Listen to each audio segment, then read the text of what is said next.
Hey guys, welcome back to the video. तो आज के इस वीडियो में मैं तो बताऊंगा कि तुम स्लाइसिंग इन 2D एरे। 2D के एरे के अंदर तुम स्लाइसिंग कैसे कर सकते हो। इससे पहले वाली वीडियो में मैंने तुमको बताया था कि तुम इंडेक्सिंग के थ्रू जो एलिमेंट्स है उसको कैसे सेलेक्ट कर सकते हो 2D एरे के अंदर। वो मैंने तुमको बता दिया था यहाँ पे। ये देखो, ये 2D एरे के अंदर जो एलिमेंट सिलेक्शन होता है वही ऐसे होता है। लेकिन अगर जो तुम्हें स्लाइसिंग परफॉर्म करनी है 2D एरे के अंदर तो वो तो कैसे करते हो। तो उसका एक वे होता है, तरीका होता है लिखने का। सबसे पहले तुम्हें उसका वेरिएबल का नाम लिखना पड़ता है। इसमें दो चीज़ें होती, एक होती है रोज और दूसरे होते हैं कॉलम्स।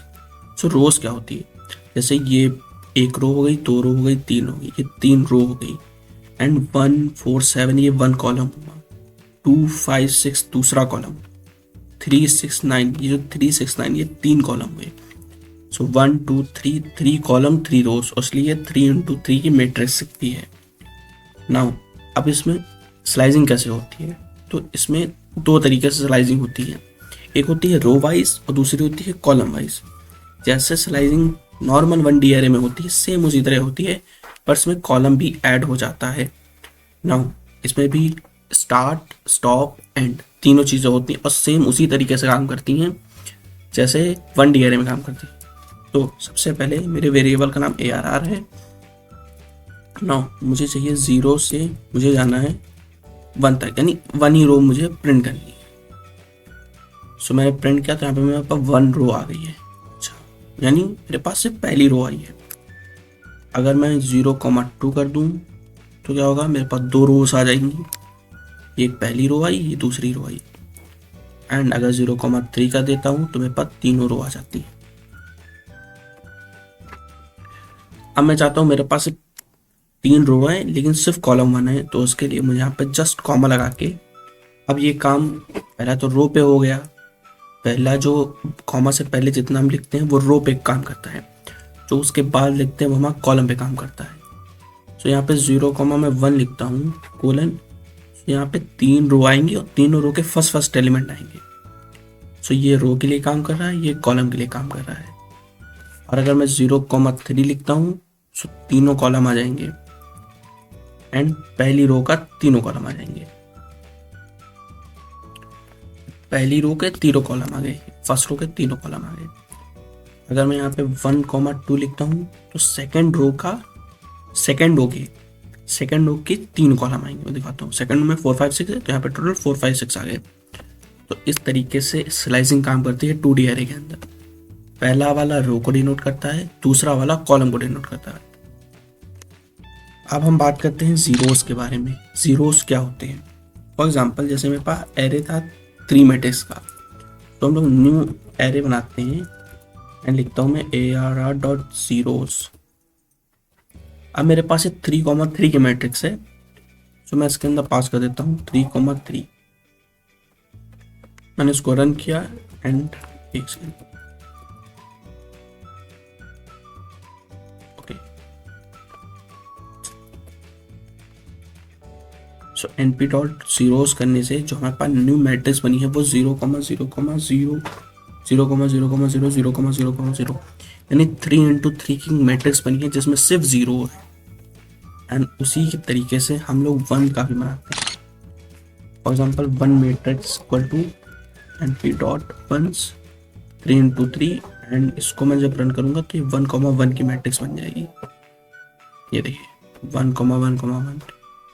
तो इस तरीके आप जीरोस की मैट्रिक्स बना सकते हो, वंस की मैट्रिक्स बना सकते हो। जो हमने पढ़ लिया जीरोस क्या होते हैं, वो जीरो की मैट्रिक्स बना देता है, वंस 1 1 करके मैट्रिक्स बना देता है। एंड जो अब हम पढ़ने वाले हैं ए रेंज के बारे में। ए रेंज क्या करता है, तुम्हें एक ना रेगुलर इंक्रीमेंटेड वैल्यूज का एक अरे दे देता है। मैं तुमको दिखाता हूँ कैसे। ARR equals to np.arrange, right. अब इसमें तुमको जैसे तुम रेंज फंक्शन के अंदर वैल्यूज देते तो सेम तुमको इसमें भी देनी है। यानी 0,10 दोगे तो नॉर्मल तुम्हारा 1 से लेकर 10 तक सॉरी 1 से लेकर 10 तक तुमको एक अरे बना के दे देगा जिसमें 10 इंक्लूडेड नहीं होगा। सो देखो यहाँ पे तुमको एक एरे दे दिया है 1 से लेकर 9 तक, इसमें 10 इंक्लूडेड नहीं है। तो ये जाता है 0 to या स्टार्ट टू एंड -1 जाता है। इसका डिफॉल्ट स्टेप होता है 1। सो अगर मैं यहाँ पे इसको यहाँ पे 11 कर दूँ एंड यहाँ पे मैं 2 लिख दूँ, सो 2 के गैप में 1 से लेकर 10 तक एक अरे मेरे को बना के दे देगा, सिंपल 1 3 5 7 9। ओके, नाउ अब हम पढ़ेंगे लिन स्पेस के बारे में। तो लिन स्पेस क्या करता है, ये तुम्हें ना एक एरे बना के दे देता है, नंबर ऑफ जितने तुम नंबर्स देते हो उसके बीच में एक रेंज बना के। फॉर एग्जाम्पल जैसे मैं यहाँ पे लिखता हूँ AR=np.linspace एंड यहाँ पे मैं 1,10 के बीच में मुझे नंबर्स दे दो जो कि डिवाइडेड हो 5 टाइम्स पे। सो ये देखो, ये 5 उसमें डिवाइड हो गए, 1 2 3 4 5 वैल्यूज में, 1 है, 3.25 है, 5.5 है, 7.5 है, 10 है। तो इसने मेरे को एक एरे दे दिया है जिसमें उसने 1 से लेकर 10 के बीच में 5 वैल्यूज को उसने ना डिवाइड कर दिया है। अगर मैं यहाँ पर 20 लिख कर दूंगा, सो 1 से लेकर 20 तक की 5 वैल्यूज को उसने डिवाइड कर दिया है। अगर मैं 1 से लेकर 50 तक कर दूंगा, सो तब भी ये 10 के उसमें उसने डिवाइड कर दिया है। इसने 5 वैल्यूज को डिवाइड कर दिया है। एक रेंज है 1 से लेकर 50 तक, उसको 5 उसमें डिवाइड कर दिया है। अगर तुम्हें किसी एरे की शेप जाननी हो तो ARR.shape लिखने से उसकी ना शेप पता चल जाती है, यानी उसके अंदर कितने रोज हैं कितने कॉलम्स। तुम्हें 5,0 का मतलब उसमें से 5 रोज हैं, मतलब वो 1D एरे है। एंड अगर तुम्हें 2D एरे का पता करना, जैसे उसमें 3,3 था तो उसको मैं 10,10 कर देता हूँ। सपोज 1 की 10,10 की मैट्रिक्स बन गई, और यहाँ पे अगर मैं .shape लिखता हूँ एंड इसको रन करता हूँ तो उसमें 10,10 आ रहा है। मतलब जो अगर तुम्हें किसी भी अरे की अगर तुम्हें ना उसको उसकी शेप पता करनी है कि 1D है 2D, सो उस .shape फंक्शन से तुम उसको पता कर सकते हो। आई होप तुम्हें समझ आया हो कि मैट्रिक्स में फंक्शन कैसे काम करते हैं, वंस का क्या काम है, जीरोस का क्या काम है, स्लाइसिंग 2D एरे में कैसे होती है, अरेंज फंक्शन कैसे काम करता है, लिन स्पेस कैसे काम करता है, और शेप फंक्शन का क्या वर्क होता है। तब तक के लिए चैनल को सब्सक्राइब कर दे। नेक्स्ट वीडियोस में मैं आगे और फंक्शंस के बारे में बता